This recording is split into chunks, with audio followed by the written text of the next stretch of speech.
안녕하세요. 오늘도 사연살롱을 찾아주셔서 감사합니다. 저는 불혹을 앞두고 있는 30대 후반 여성입니다. 이 자리를 빌어 여러분들에게 여쭤보고 싶은 게 있어요. 인생의 선배인 여러분, 여러분들의 불혹은 어떠셨나요? 두려우셨나요? 아니면 생각보다 괜찮으셨나요? 어떤 분들은 인생은 마음부터라는 말을 하더라고요. 하지만 저에겐 뜬구름 잡는 이야기였어요. 더군다나 저는 39, 지독한 9수에 걸려요. 15년 함께한 남편과 이혼했거든요. 이혼 서류에 도장을 찍기까지 1년의 시간이 걸렸고 저희 부부는 그동안 죽어라 다퉜어요. 전쟁 수준이었죠. 그러니 불혹엔 얼마나 무서운 일이 벌어질지 저는 감히 상상도 못하겠더라고요. 그런데 저희 불혹은 예상하지 못했던 국면을 마주해요. 그 국면은 감히 무지갯빛이라고 말해도 될 정도로 화사하고 아름다웠죠. 그제야 제가 숨을 쉬겠더라고요. 그리고 저희 무지개는 남편에게 비수가 되어 꽂혔고 저는 의도하지 않았지만 남편에게 복수도 하게 되었어요. 그럼 지금부터 그 이야기를 해드릴게요. 어릴 때부터 영특했던 저는 모두의 기대를 한 몸에 받고 서울 어느 대학교의 법학과에 입학해요. 동네에서 똑똑하다고 유명했던 제가 법학과에 간 것은 어릴 때부터 변호사가 꿈이었기 때문이에요. 저는 어릴 때 딱 한 번 변호사를 만난 적이 있어요. 초등학생 때였는데요. 저희 삼촌이 숙모와 이혼을 하려고 소송까지 갔어요. 그때 저는 법정에 있었어요. 아빠 나름 그런 것도 교육이라고 생각해서 그랬던 것 같아요. 아빠는 저에게 소송의 전말을 대충 이야기해줬어요. 대충 이런 내용이었어요. 숙모는 가정에 소홀했고 거기다 외도까지 해서 이혼을 하려고 하는데 판결이 숙모에게 유리하게 흘러가는 것도 모자라 양육권, 친권까지 숙모가 엄마라는 이유로 숙모에게 주어질 것 같다는 것이었어요. 어린 저는 그 이야기를 아버지에게 듣고 부당하다고 생각했어요. 어린 저도 숙모가 가정에 소홀하다는 것을 알았거든요. 숙모는 저보다 2살이나 어린 사촌동생을 돌보지 않았어요. 오히려 방치했죠. 기저귀를 찰 때는 기저귀를 하도 갈아주지 않아서 사촌동생 피부에 뭐가 심하게 나기도 했어요. 그리고 저는 그 말도 들었거든요. 숙모가 제가 온 줄도 모르고 친구와 통화를 하던 중이었어요. 양육권이든 친권이든 나한테 오면 나는 얘 고아원에 팔 거야. 귀찮게 어떻게 데리고 살아? 저는 아빠에게 설명을 듣고 그 말을 번뜩 떠올렸어요. 그래서 아빠에게 그 사실을 말했죠. 아빠, 정훈이가 숙모한테 가게 되면 정훈이 고아원에 갈지도 몰라요.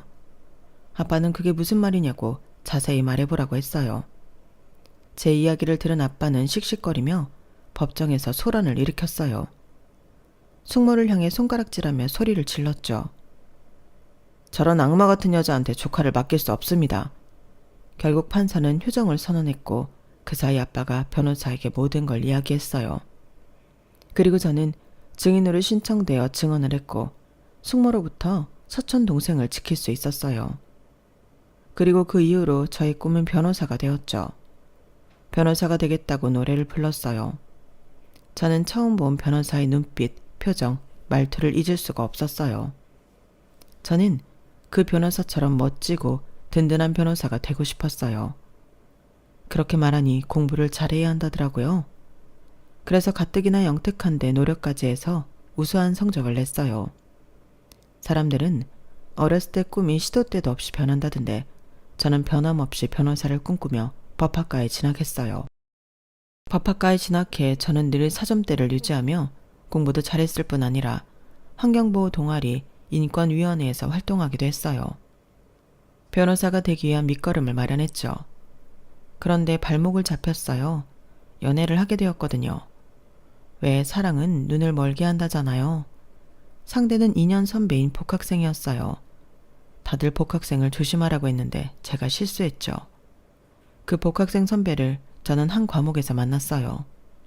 그 과목에서 팀 과제를 했거든요. 거기에 복학생이 조장이었어요. 복학생은 조장이기 때문에 조원들의 번호를 수집했어요. 저도 당연히 번호를 줬죠. 그리고 과제를 수행하면서 연락을 주고받았어요. 거기까지는 이상하지 않았어요. 딱 과제에 필요한 메시지만 주고받았거든요. 그리고 그때만 해도 참 성실하고 책임감 있는 사람이라고 생각했어요. 불성실한 조언에게 쓴소리하는 것도 몇 번 봤고요. 사실 복학생을 팀 과제를 하면서 처음 본 건 아니었어요. 복학생은 저희과 학생회의를 했거든요. 그리고 들어보니 1학년 때는 1학년 대표이기도 했대요. 그래서인지 복학생은 쉬는 시간에도 남학생 여학생 할 것 없이 몰려다녔어요. 그러면서 어디를 가자 저기를 가자 이런 이야기를 하더라고요. 그래서 처음엔 복학생을 보고 참 놀기 좋아하는 스타일이구나 했어요. 조금 불량한 느낌도 있었고요. 그런데 의외로 팀 과제를 할 때 보니 성실하고 책임감이 있더라고요. 사람이 그렇잖아요. 나쁘게 판단한 사람이 의외로 좋은 사람이면 더 플러스 점수를 주잖아요. 그래서 제가 그 과목이 끝나고 밥이나 한번 먹자는 복학생의 말에 응했나 봐요. 그리고 한번 식사를 하고 나니 복학생은 늘 정문에 있는 버스 정류장에서 저를 기다리고 학교 식당에서 같이 점심을 먹자고 했어요. 그리고 커피도 사주고 끝나고 어디 가냐고 묻고 도서관에서 공부를 한다니까 같이 하자고 했어요. 그리고 공부가 끝나면 정류장까지 데려다 줬죠. 복학생은 학교 근처 원룸에 살았어요. 버스를 타서 창밖을 보니까 그쪽으로 걸어 들어가더라고요. 그리고 대학 동기에게도 들었고요. 언제부터인가 학부생들 사이에서 저와 복학생 이야기가 뜨거운 감자였거든요. 더 민석 선배랑 뭐야? 그 표정은? 내가 물어보는 게 이상해? 이상한 건 너희 둘이지. 하루 종일 붙어 다니고. 보니까 선배는 아예 대놓고 너랑 수업 맞췄던데? 아니, 언제부터 그런 사이가 된 거야? 기집애. 나한테 아무런 말도 없이. 이런 식이면 나 서운하다? 뭐가 서운해. 별 사이 아니야. 그리고 2학년 수업이 다 거기서 거기지 뭘 맞춰. 그냥 우연히 그렇게 됐을 뿐이야. 나 다 봤거든. 점심도 같이 먹고 도서관도 같이 다니고 정류장까지 데려다 준다며. 그걸 나만 아는 줄 알아? 우리 학부생들 다 알아. 언제부터 사귄 건데? 안 사귄다니까. 그냥 오해하는 거야. 둘 다 사귀는 건 아닌데 그렇게 한다는 거지? 세상이 말세다. 그럼 좋아하는 것도 아니야? 그럼 이상하지. 좋아하는 것도 아닌데 점심은 혼자 먹는 게 편해서 우리랑도 가끔 먹는 네가 매일 선배랑 먹는다고? 그리고 선배 담배도 끊었대. 선배 원래 담배 피워? 와, 너 만날 때 한 번도 안 폈나 보네? 아니, 전에 선배가 나한테 네가 싫어하는 게 뭐냐고 묻는 거야. 그래서 내가 담배라고 그랬거든. 그 이후로 안 피우던데? 몰랐는데. 야, 이 정도 사랑이면 받아줘라. 그리고 이 친구뿐만이 아니라 다른 선배, 동기, 후배들도 저보고 이쯤 되면 받아주라고 난리도 아니었어요. 저는 아니라고 오해라고 하면서 답답해했어요. 솔직히 고백도 안 받았는데 뭘 받아주고 자시고예요. 고백도 안 받았는데 뭘 받아줘요. 고백도 안 했어? 저기 민성이 간다. 야, 민석아. 너 시연이한테 고백도 안 했다며? 빨리 해. 받아준대. 그러자 복학생이 토끼 눈을 하고 저를 쳐다보더라고요. 그래서 주랭랑을 쳤어요. 그리고 늘 그렇듯 도서관 앞에서 복학생이 저를 기다렸어요. 저는 피하려고 도망치려고 했는데 잡혔죠. 그리고 복학생이 고백하더라고요. 저는 복학생을 좋아하진 않았지만, 아니 그런 마음 자체를 잘 몰랐지만 담배를 끊을 만큼 저를 좋아한다니까 고개를 끄덕였어요. 그렇게 저희는 법학과 공식 캠퍼스 커플이 되었죠. 저희는 졸업할 때까지 만났어요. 그러면 졸업을 하고 헤어졌냐고요? 아니요. 저희는 대학 선배, 동기 후배를 놀라 뒤로 자빠지게 했어요. 왜냐하면 2월에 졸업을 하자마자 저희 커플이 결혼을 했거든요. 사실 이 이야기는 조금 난처하고 부끄러운 이야기예요. 아는 사람들만 아는 이야기이기도 하고요. 제가 졸업시험을 치고 몸이 안 좋았는데 생리도 하지 않았어요. 그래서 혹시 몰라서 확인해보니 임신을 했더라고요. 그 사실을 남편에게 알렸어요. 남편의 원룸에서요. 남편은 한참이나 말이 없더니 책임지자고 말했어요. 책임지자. 어쨌든 우리가 저지른 일이니까 책임져야지. 나는 그럴 수 있어. 그런데 너는 어때? 너는 낳고 싶어? 제가 아무 말도 하지 못하자 남편은 저를 안고 안심시켰어요. 그리고 남편은 먼저 제 친정을 찾아갔고 그 뒤에 시댁을 찾아갔어요. 친정에 갈 땐 같이 갔고 시댁에 갈 땐 남편 혼자 갔어요. 저희 친정은 난리가 났어요. 변호사가 되겠다는 원대한 꿈을 키우던 딸이 임신을 해서 결혼을 한다고 하니 안 그러겠어요? 아빠는 안방으로 들어가고 엄마는 뒤로 넘어갔죠. 그래도 남편은 꿋꿋이 저와 아이를 책임지고 싶다고 말했어요. 결국 자식 이기는 부모 없다고 저희 친정에선 서둘러 결혼하라는 말을 했고 시댁에서도 결혼을 허락했어요. 저희는 상견례를 하지 않고 결혼식을 올렸어요. 허락을 받고 2주 만에 결혼식을 했죠. 시댁 식구들은 결혼식 날 처음 봤어요. 남편이 시어머니를 참 많이 닮았더라고요. 두 분 다 저를 귀하게 여겨주셨어요. 하지만 그건 다 이유가 있었죠. 저희는 결혼식을 올리고 시댁으로 갔어요. 아직 집을 구할 형편이 안 돼서 시댁에서 살기로 한 거예요.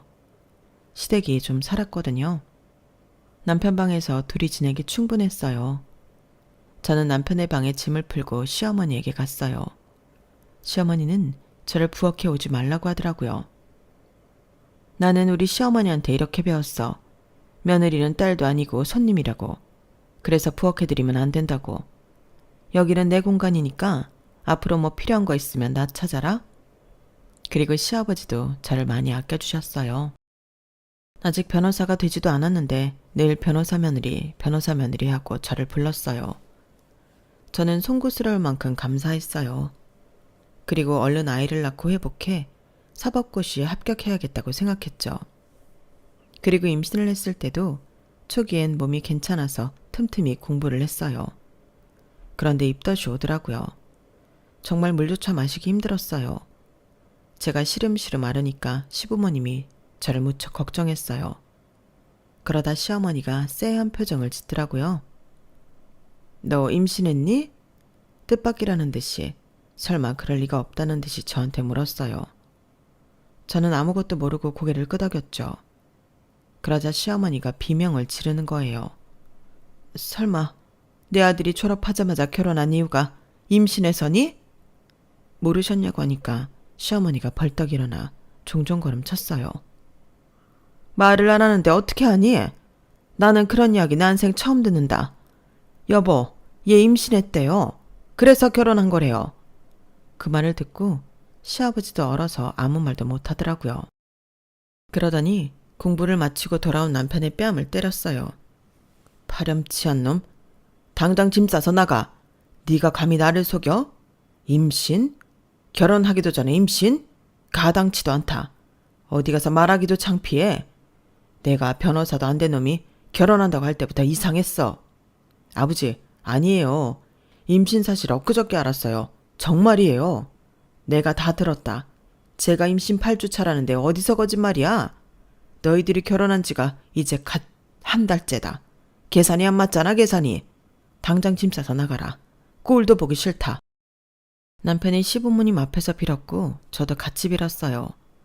그런데 저희 부부의 간절함은 통하지 않더라고요.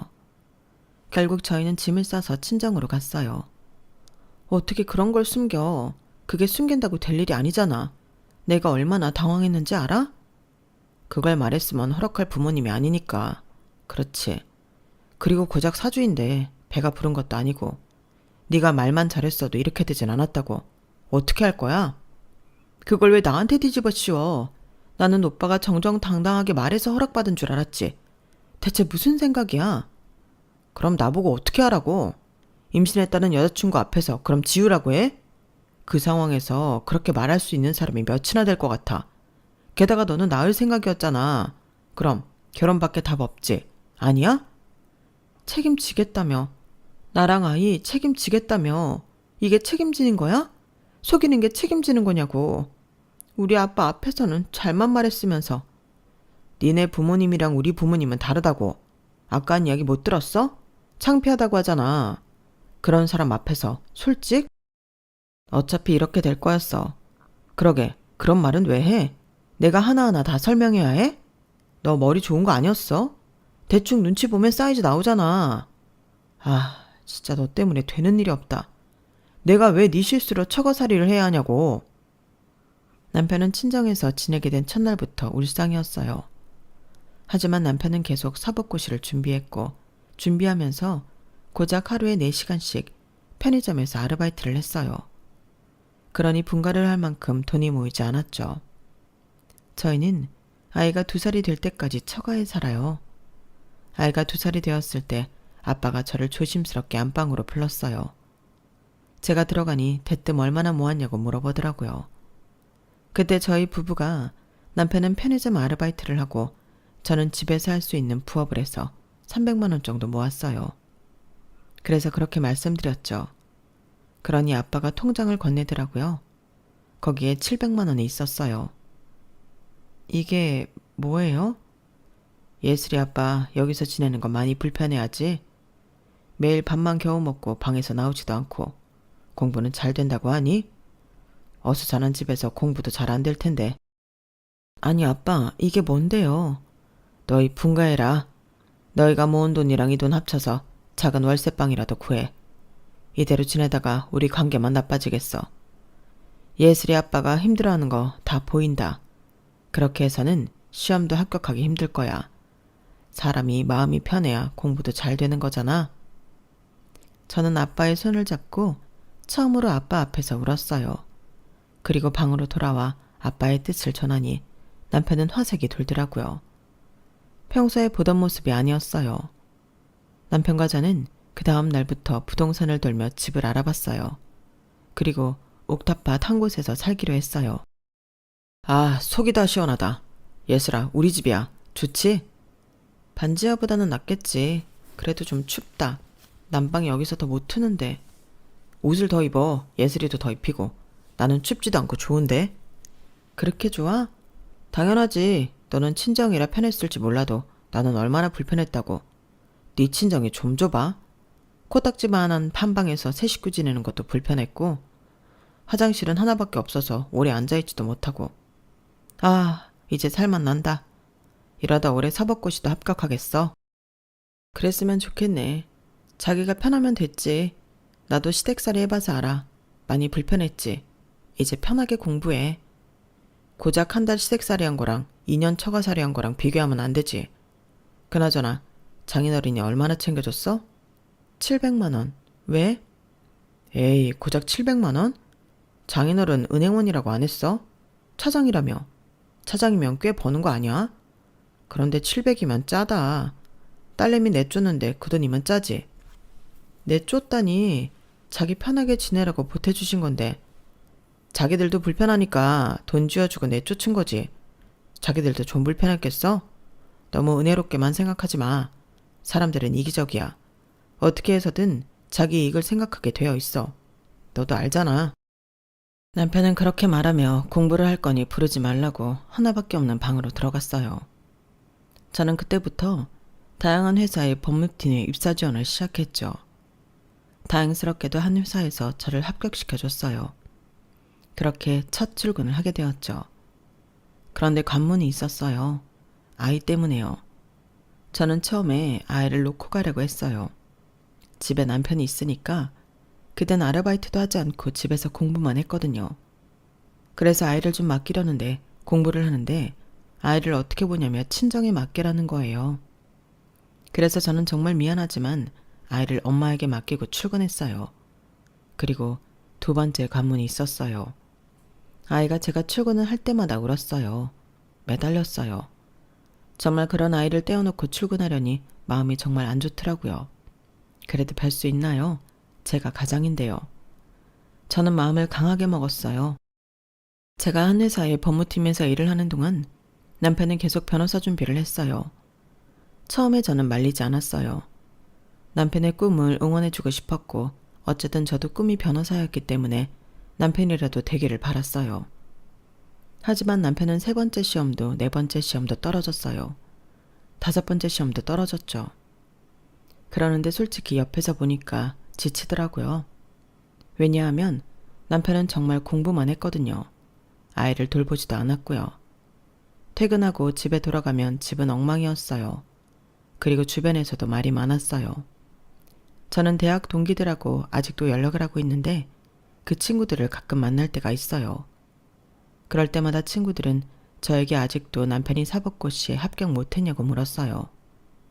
제 친구들은 모두 사법고시를 합격해 변호사 사무실에서 근무하고 있었거든요. 민석 오빠 아직도 사법고시 합격 못한 거야? 왜?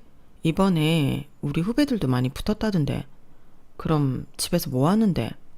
공부하지 뭐래. 지금도 집에서 열심히 공부하고 있어.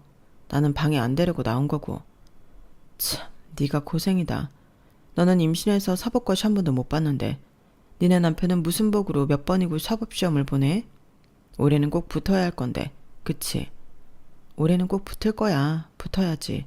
그렇게 고생했는데 아마 오빠 속도 말이 아닐 거야. 본인이 속상한 거야 어쩔 수 없지. 뭐가 모자랐거나 잘못 준비한 거겠지. 나는 옆에서 기다리는 사람이 더 속 탄다고 본다. 솔직히 포기했으면 하지? 그래도 본인이 죽어라 되겠다는데 어떻게 말려? 본인 의지가 그렇게 강하면 뭐라도 될 거야. 나는 믿어. 포기 안 하겠대? 의지가 굳어. 그런 의지면 될 거야. 너는 참 속도 좋다. 오빠가 와이프를 잘 얻었네. 친구들 앞에서 그렇게 말했지만 제 속도 말이 아니었어요. 말씀드렸잖아요. 지쳤다고요. 하지만 남편이 왜 그렇게 사법고시 합격에 목을 매는지 저도 모르지 않았으니까요. 사실 남편에게는 아주 강력한 자극제가 있었거든요. 바로 남편의 가족이에요. 말씀 안 드렸지만 저희 시댁이 법조계 집안이에요. 시아버지는 판사였고 시어머니는 법무사고 시누이도 판사로 근무 중이에요. 그리고 서방님은 변호사죠. 남편은 이런 집안에서 패배자예요. 스스로도 시댁 식구들도 그렇게 생각하죠. 그래서 견딜 수 없는 거예요. 그래서 사법시험에 꼭 합격해야 한다는 거예요. 게다가 1살 어린 서방님은 남편보다 먼저 변호사가 되었어요. 사법고시를 2년 준비하고 합격했죠. 그리고 유명한 대형 로펌에서 변호사로 근무했어요. 그뿐만이 아니에요. 하늘이 서방님을 도운 듯이 그 대형 로펌 사장이 변호사 딸과 결혼했어요. 그리고 장인어른이 결혼 축하 선물로 변호사 사무실을 개업해줬죠. 그래서 동서와 서방님 부부는 한 법률사무소를 운영하고 있어요. 나중에 분리해서 따로 운영할 거라던데 그때도 아마 서방님의 장인어른이 도와줄 것 같아요. 참, 사정이 이러니 가만히 있어도 비교되는데 더더욱 남편은 미운 오리 새끼가 되었죠. 남편만 미운 오리 새끼가 된 건 아니에요. 남편의 부인인 저 또한 그랬죠. 저도 많은 멸시를 당했어요. 일단 사법고시에 합격하지 못한 남편의 와이프라서 멸시를 당했어요.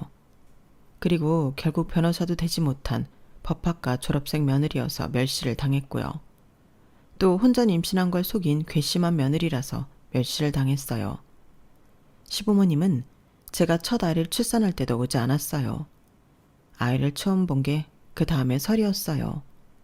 시부모님이 다른 날엔 오지 말고 명절에나 오라고 했는데 아이를 낳은 뒤에도 마찬가지더라고요. 게다가 시부모님은 아이를 예뻐하지도 않았어요. 아이가 시부모님을 무서워할 정도로 아이에게 매정했죠. 나중엔 저도 아이를 데리고 가기 싫더라고요. 그래서 친정에 맡기고 시댁에 간 적도 많아요. 하지만 그럴 때도 아이는 어디 갔냐고 시부모님은 묻지 않았어요. 그리고 서방님이 결혼을 하고 나서는 저희 가족만 빼고 해외여행을 가기도 했고요. 왜 저희 가족만 빼고 갔냐고 제가 섭섭하게 말하자 시어머니는 니네는 돈이 없잖아 이렇게 말했어요. 저는 그 말을 듣고 집에 가서 엉엉 울었어요. 그리고 나중엔 분하더라고요. 내가 왜, 우리 가족을 왜 이런 취급을 당해야 하지? 그런 생각이 들더라고요. 그래서 어떻게 하면 이 치욕을 갚을 수 있을까 생각하니 남편의 사법고시 합격밖에 없더라고요. 그래서 계속 뒷바라지를 해줬어요. 그리고 남편이 7번째 시험을 쳤어요. 결과는 합격이었어요. 남편이 이제 완전히 변호사가 된 거예요. 저와 남편은 껴안고 울면서 그동안의 서름을 씻어냈어요. 좋은 레스토랑에 가서 식사도 하고 와인도 마셨어요. 그리고 남편은 일이 술술 풀리는 건지 한 대형 로펌에서 일하게 되었어요. 저는 남편에게 좋은 품질의 양복을 선물했어요. 남편도 무척 좋아했어요. 저희 부부는 또 껴안고 울면서 행복을 만끽했어요. 온 동네에 남편의 합격 소식을 알리고 축하를 받았죠. 그리고 겹경사로 저희에겐 둘째가 생겼어요. 더할 나위 없이 행복한 시간이었어요. 하지만 그 행복은 오래가지 않았어요. 남편이 변호사가 되고 처음 시댁에 간 날이었어요. 시부모님은 남편이 겨우겨우 변호사가 되었는데도 불구하고 축하한다는 말 한마디를 안 했죠. 평소와 같았어요. 평소와 같이 저희 부부를 무시했죠. 솔직히 남편도 저도 기대를 했어요. 축하한다는 말이나 고생했다는 말을 기대했어요. 그런데 시부모님뿐만 아니라 서방님도 동서도 별 말 없이 자기들끼리 이야기를 하더라고요. 그래서 제가 남편이 사법고시에 합격했다고 아냐고 물었어요. 그거야 너희들이 전화해서 말해줬잖니. 왜? 결과가 잘못되었대? 아니요. 그런 일이 어딨어요. 중요한 시험인데 결과가 잘못되었다뇨. 그래? 그럼 갑자기 그 얘기는 왜 꺼낸 거야? 설마 변호사 된 거 축하해달라고? 어머 형님, 7번째 시험 붙은 게 뭐 자랑이라고 축하를 해요. 올해는 당연히 붙었어야죠. 이제 사법고시도 폐지된다는 말이 나오는 마당에 올해라도 안 붙으면 답이 없죠. 그래, 아가 말이 맞다. 올해는 당연히 붙었어야지. 올해도 안 붙었으면 나는 너희 얼굴도 안 봤을 거다. 할 수 있다면 호정해서 팔았지 싶어. 그런데 우리가 케이크라도 사다가 축하해 주길 바랐냐? 비싼 와인이라도 사서 한잔 하길 바랐어? 웃기는구나. 옛 저녁에 붙어야 했다. 네 동생은 한 번 떨어지고 붙었는데 형이라는 놈이? 그래도 제가 어렵게 합격했잖아요. 그런데 어떻게 수고했다는 말 한마디가 없어요. 그리고 한 번에 붙든 10번에 붙든 변호사 된 건 다 똑같잖아요. 다 똑같은 변호사라고요. 다 똑같은 변호사? 네가 아직 실무를 안 해봐서 모르나 본데 한 번에 붙은 거랑 10번에 붙은 거랑 실무에서 차이가 나는 거다. 거기서 차이가 나는 거라고. 다 똑같다고? 그래. 사람들이 너한테 대놓고 티내진 않겠지. 하지만 뒤에선 다 수군거린다. 아마 네 로펌 사람들 다 알 거다.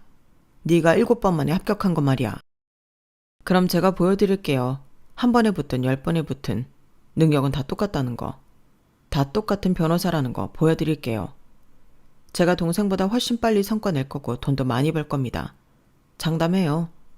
동생이 2년 만에 변호사 사무실 개업했죠? 저는 그것보다 빨리 개업할 거예요. 뭐? 네가 무슨 수로?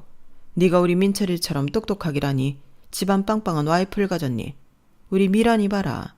자기가 변호사인 것도 모자라 사돈어른 변호사 로펌 사장에 이사에 사위한테 결혼 축하 선물로 사무실 개업시켜주고 새 아파트에 외제차까지. 네가 이럴 수 있다고? 네가 이렇게 될 수 있다고? 내가 웃음이 나온다. 그래, 사람이 꿈을 크게 가져야지. 그런데 네 쥐뿔도 없는 와이프 덕에 너는 민철이만큼 성공 못해. 너는 분가에서 고작 옥탑방 구했잖아. 나는 돈을 줘도 거기서 안 산다. 비위도 좋지 둘 다. 어머니랑 아버지는 그런 말 하실 자격 없어요. 임신한 며느리 내쫓고 나중엔 우리 예슬이 얼굴 쳐다보지도 않았죠. 어디 한번 우리 강아지라고 불러준 적 있어요? 그런데 저희 장모님은 예슬이 키워주기까지 했어요. 그리고 옥탑방이요?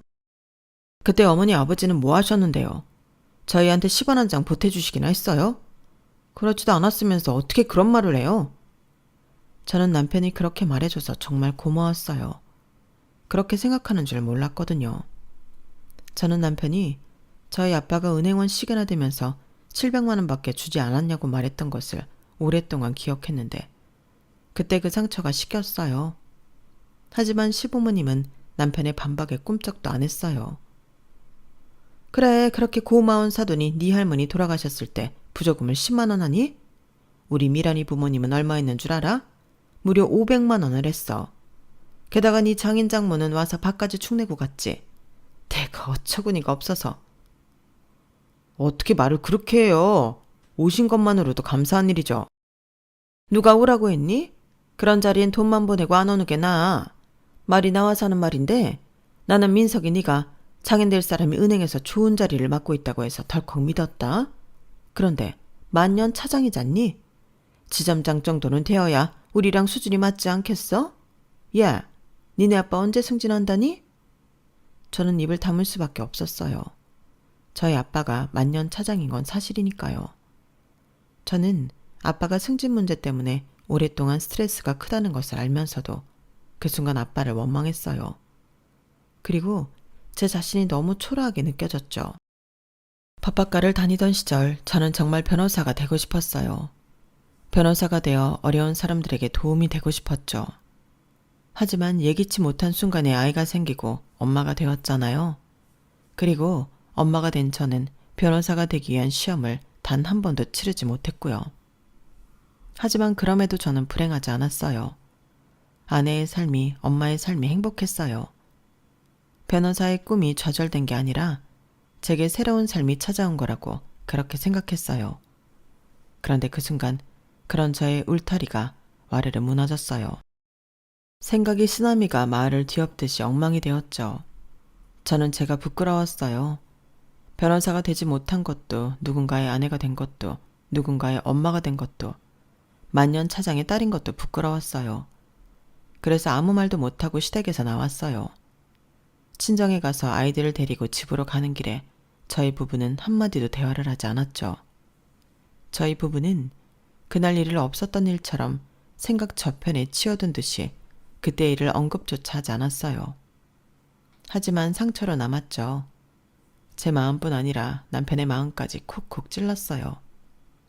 그때 당시를 생각하면 아이들 때문에 겨우 살았던 것 같아요. 솔직히 출근도 하기 싫고 출근해서는 일을 하기 싫었어요. 하지만 제가 일하지 않으면 우리 애들이 굶는다는 생각으로 버텼어요. 그런데 남편은 아니었던 걸까요? 남편이 몇 달 뒤에 로펌에서 잘렸어요. 그날 아이가 아파서 반차를 내고 병원에 들렀다가 집으로 돌아가니 남편이 옥탑방 평상에 앉아있더라고요. 그런데 옆에 박스가 하나 있었어요. 뭐해 여기서? 아, 나 잘렸어. 그 말을 듣는데 정말 정신이 나갈 것 같더라고요. 왜? 무슨 이유로? 그런 것도 묻지 않았어요. 그냥 아픈 아이를 데리고 집으로 들어갔어요. 그러니 한참 있다가 남편이 들어왔어요. 걱정하지 마. 시원이 형 사무실에 갈 거야. 불행 중 다행이라는 말이 그 순간 절로 떠오르면서 안심은 했지만 안심하고 보니 이 사태를 시댁이 알면 어떤 빈정거림이 기다리고 있을지 상상도 하기 싫었어요. 그래서 남편과 합의해 이야기하지 않기로 했죠. 그런데 변호사들끼리 그런 정보를 나누기도 하나 봐요. 시어머니가 전화가 왔어요. 제 남편이 잘렸다는 걸 알고 있더라고요. 너희는 어쩌려고 그러니? 너는 안 잘렸니? 과장이라고 했나? 빨리 승진해야지. 안 그러면 그 수준에 먹고 살겠니? 너 애들하고는 어떻게 보내려고 그래? 걔는 그 정도로 폼에서도 못 버티는데 어떻게 변호사를 하겠다는 건지. 봐, 내가 그랬지? 한 번에 붙은 놈이랑 몇 번에 붙은 놈은 다르다고. 뭐 걔도 걔지만 걔가 저렇게 된 데는 네 책임도 없진 않지. 네가 옆에서 내조만 잘했어도 걔가 저렇게 되진 않았을 텐데. 어머니, 제가 여기서 그 이상 어떤 내조를 해요. 저 애들 아빠 사법고시 준비하던 7년 동안 가장 노릇했어요. 물론 지금도 저 이 집에서 가장이고요. 그런데 제가 여기서 무슨 노력을 어떻게 더 해야 하는데요? 현명한 아내는 남편을 잘 구슬리고 또 보듬어야 하는 거야. 네가 옆에서 잘 타이르고 보듬었으면 걔가 저 지경까지는 안 됐지. 너도 알잖아. 걔 머리 없는 애 아니야. 우리 민철이만큼은 아니지만 영특한 애라고. 그런데 잘려? 나 그 이야기 듣고 얼마나 쪽팔리든지 어디 가서 우리 집 아들이라고 하지도 말라고 해라. 저희도 굳이 어머님 아버님 아들이라고 며느리라고 하고 싶지 않아요. 가족이 뭐 이래요? 가족이야말로 서로 보듬어야 하는 거 아니에요? 저는 그렇게 말하고 전화를 끊었어요. 그리고 화장실에 가서 엉엉 울었어요. 퇴근하고 돌아온 남편이 제 얼굴을 보고도 별 말을 안 하더라고요. 아무래도 시어머니가 따로 남편에게 연락을 한 모양이에요. 저희는 그 이후로 남편의 변호사 사무실을 개업할 때까지 시댁과 연을 끊었어요. 그래서 저희 부부 관계가 회복되었냐고요? 아니요. 저는 저희 부부 문제가 시댁 때문인 줄 알았는데 아니었어요. 남편이 저를 원망하기 시작했거든요. 남편이 선배의 사무실에서 근무하게 되었다고 말씀드렸죠? 거기서 온갖 잡일을 했어요. 선배의 커피를 타오는 것부터 양복을 찾아오는 일까지 했죠. 물론 변호사로서의 일을 하지 않은 건 아니지만 남편은 잡일 때문에 스트레스를 많이 받았어요. 그리고 자신이 그렇게 된 것을 제 탓으로 돌렸죠. 네가 내조를 안 하니까 내가 이렇게 사는 거 아니야. 네가 매번 나를 무시하잖아. 아니야? 솔직히 너 나 사법고시 포기했으면 했잖아. 공장이라도 들어가서 돈이나 벌어왔으면 했잖아. 내가 언제 그랬어. 말 지어내지 마. 한심하게 봤잖아. 네가 날 한심하게 보는데 다른 사람들이 안 그러겠어? 다들 날 무시하는 건 다 너 때문이야. 그게 왜 나 때문인데. 나 한 번도 오빠 한심하게 본 적 없어. 다 나를 한심하게 봐. 다 나를 한심하게 본다고. 애초에 너랑 결혼한 것부터 잘못이었어. 너처럼 보잘것없는 애랑 결혼하는 게 아니었다고. 나는 은행원이라고 해서 의리의리한 집에 외제차 타고 다니는 줄 알았다. 근데 니네 아빠 자기 거라곤 40평대 아파트 그거 한 채뿐이잖아. 거기다 차는 중고차에. 그리고 대체 퇴직하고 스크린 골프장을 왜 하는데? 돈도 안 되는 거. 내가 이럴 줄 알았으면 너랑 결혼 안 했어.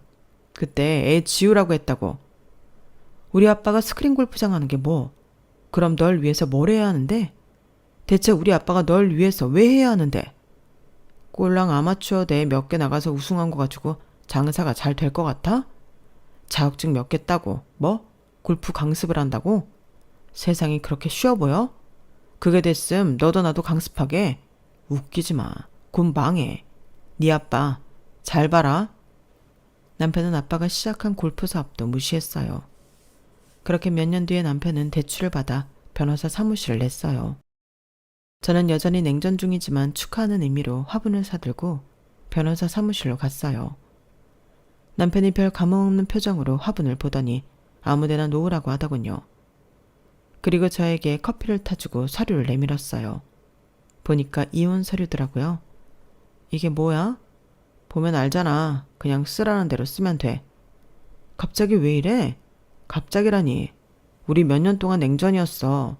밥만 애들 때문에 겨우 같이 먹었지. 그런데 갑자기? 너도 예상했다고 생각했는데? 남편은 진심인 것 같았어요. 저는 애들 이야기를 하면서 남편의 마음을 돌리려고 했어요. 그런데 남편은 짜증을 냈죠. 애들은 다 네가 데려가. 양육권, 친권 가져올 생각 없으니까. 정말 1억이야? 너도 양심이 있어라. 뭘 붙잡냐? 우리가 뭐가 남았다고. 그리고 너희 집에 뭐가 있다고. 처가에 돈이라도 많으면 이혼 안 하지. 너희 아빠 이번에 얼마나 벌었대? 겨우 그 돈이지. 더 벌 것도 없어. 이혼해. 후회할 텐데. 제가 그러자 남편은 박장대소를 했어요. 결국 저는 이혼 서류에 도장을 찍었어요. 남편은 약속대로 양육권과 친권에 손대지 않았고 저는 양육비를 약속받았죠. 하지만 1년 동안 남편은 양육비를 주지 않았어요. 대학 동기들의 말을 들어보면 사무실은 여전히 운영하고 있다던데. 하지만 저는 전 남편과 연락을 하기 싫어서 냅뒀어요. 그런데 어느 날 전 남편이 저를 찾아왔더라고요. 전 남편과 이혼을 한 뒤에 저희 식구들은 작은 빌라로 이사를 했는데 거기를 어떻게 한 건지 말이에요. 무슨 일이냐고 물으니까 대뜸 저희 아빠 근황을 물었어요. 장인어른 스크린 골프장 옮겼어? 아니, 더 늘었지. 뭐? 어떻게? 그게 궁금해서 찾아온 거야? 애들이 어떻게 지내는지는 안 물어? 와, 아니 내가 사무실 개업할 때 이랬어야지. 내가 지금 빚이 얼만데? 내가 알아보니까 지금 스크린 골프장이 3개에 거기서 강습도 잘 되고 있고 지역 골프 아카데미 강사도 한다며. 맞아. 거기다 네 남동생이랑 골프 여행 사업도 하고? 남편은 세세하게 다 알아온 것 같았어요. 그리고 상당히 충격을 받은 듯 했죠. 하지만 전 남편이 조사해온 것들은 모두 사실이에요. 저희 아빠가 8개월 전 아마추어 골프 대회에서 우승을 한 뒤에 갑자기 기적처럼 아빠의 골프장에 손님이 늘었어요. 그리고 아빠에게 골프를 배우고 싶다는 사람도 늘었죠. 그 기회를 틈타 아빠는 수강료를 조금 올렸어요. 그런데도 사람들은 배우겠다고 난리였죠. 게다가 지역 골프 아카데미에서 아빠를 스카우트했어요. 그래서 아빠는 여러 사람을 가르치는 골프 선생님이 되었죠. 아빠는 그 돈으로 2개의 골프장을 더 개합했어요. 그리고 물 들어올 때 노저으라고 남동생이 다니던 여행사를 그만뒀어요. 그런 뒤에 아빠와 함께 골프 여행사를 차렸죠. 그리고 그 사업은 대성공이었어요. 아빠와 남동생은 정말 너무 바쁜 6개월을 보냈어요. 특히나 인솔자인 남동생은 6개월 동안 3번도 못 본 것 같아요. 한날 남동생이 죽겠다고 하더라고요. 밥도 제대로 못 먹더니 방에 들어가서 자려고 하더라고요. 그래서 어쩌냐고 제가 안쓰러워하니까 남동생은 통장에 찍힌 숫자를 보여줬어요. 내가 이것만 보고 달린다 누나. 그 금액은 어마어마했어요. 그리고 남동생은 보란듯이 2달 뒤에 독립했어요. 결혼도 안 한 놈이 30평대 아파트에 들어갔죠. 거기다 차도 새로 뽑았더라고요. 남동생이 차박하는 걸 좋아하는데 그럴 수 있는 SUV를 뽑았어요. 그리고 아빠도 마찬가지였어요. 아빠는 제가 초등학생 때부터 살았던 아파트를 팔고 새 아파트로 이사를 갔어요. 그리고 아빠의 드림카인 벤츠를 뽑았어요. 그리고 엄마가 아주 오래전부터 꽃집을 하고 싶어 했는데 엄마가 플로리스트 자격증을 따자마자 가게를 열어줬어요. 기적적으로 성공한 아빠는 큰딸인 저에게, 아픈 손가락인 저에게 새 차를 뽑아주기도 했어요. 그러면서 변호사 시험에 대해 물었어요. 도전해보고 싶다면 하라고 아빠가 다 지원해주겠다고 했죠. 그래서 지금 고민 중이에요. 전 남편은 자료로 알 수 있는 모든 사실은 알고 있는 것 같았어요. 자기 혼자 흥분을 해서 가만히 있지를 못하고 피해자처럼 억울해하더라고요. 그러니까 지금 돈을 쓸어 모으고 있다는 거지? 뭐 그렇다고 볼 수 있지. 언제부터 그랬는데? 찾아봐서 알 거다냐. 한 8개월쯤 되었나? 와, 어떻게 이러지? 벼락 맞은 것도 아니고 어떻게 1년도 안 돼서 돈벼락이 안냐고. 내가 접대 갔다가 얼마나 놀랐는 줄 알아? 아니, 골프장 사장이랑 친하다고 셋이 치자고 해서 가보니까 장인어른인 거야. 분명 여기가 아닌데? 그런데 일이 이렇게 커졌다는 거지? 그런데 왜 자꾸 장인어른이라고 부르지? 거슬리게. 제가 그렇게 말하자 전 남편이 토끼 눈을 하고 쳐다봤어요. 네가 적어도 양심이 있으면 그 사실을 알고도 날 찾아오면 안 되지. 너 1년 동안 약속한 양육비 준 적이라도 있니? 아니면 애들 어떻게 지냐고 물어본 적은 있어? 어쩜 사람이 이렇게 간사하고 지저분하니? 아무리 부성애가 후천적인 거라지만 적어도 1년 만에 나를 찾아왔으면 애들 안부부터 물어야 아빠 아니니? 너 같은 거한테 일말의 기대를 한 내가 한심하다. 앞으로 나도 애들도 찾아오지 마. 친정에 가지도 말고. 왜 이래? 내가 너무 놀라고 급해서 먼저 그 이야기가 나온 거지. 애들은 잘 지내? 이미 늦었어. 나 만나는 사람 있어. 이 지역 딸기연합회 회장 아들이랑 선받고 좋은 감정으로 만나는 중이야. 나이도 너보다 어리고 사람이 치사하지 않아. 뭐? 아니 이혼한 지 얼마나 됐다고 남자를 만나? 아니 네가 이혼녀인데도 괜찮대? 괜찮대. 나랑 어떻게 지냈는지도 다 이야기했어. 그러니까 날 안쓰러워하더라. 그렇게 자신감 없고 치졸한 놈은 있고 자기한테 오래. 그러자 전 남편은 기가 차다는 듯 웃었고 저는 전 남편을 지나쳐 계단을 내려갔어요. 남편이 저를 졸졸 따라오며 한 번만 기회를 달라고 애원을 했죠. 주차장에서 저는 차 문을 열었어요. 삐빅 하고 차에서 소리가 났고 전 남편은 제 차를 봤죠. 사실 아빠 뽑아준 제 차, 전 남편의 드림카였어요. 전 남편은 화들짝 놀라서 제 차냐고 물었어요. 그럼 내 차지 누구 차야? 저는 차에 올라 시동을 켜고 황망해 보이는 전 남편을 지나쳤어요. 그리고 박장대소를 했어요. 저는 곧 퇴사할 예정이에요. 아빠의 든든한 지원과 함께 생애 첫 변호사 시험을 준비할까 해요. 그리고 훗날 정말 멋진 변호사가 되어서 다시 한번 전 남편의 코를 납작하게 만들 생각이에요. 여기까지가 제 사연입니다. 7년의 뒷바라지를 무시하고 변호사 사무실을 개업하자마자 저를 헌신짝처럼 버린 제 남편의 이야기 어떻게 보셨나요? 나름 시원한 복수를 한 것 같은데 여러분도 그렇게 생각하시나요? 여러분들은 사람의 마음을 함부로 하는 나쁜 자들을 만나지 않기를 바랍니다. 제 이야기 들어주셔서 감사합니다. 오늘도 행복하세요. 여러분, 사연 댓글에 응원과 현명한 조언 부탁드려요. 좋아요와 구독은 저에게 큰 힘이 됩니다. 오늘도 좋은 일 가득하세요.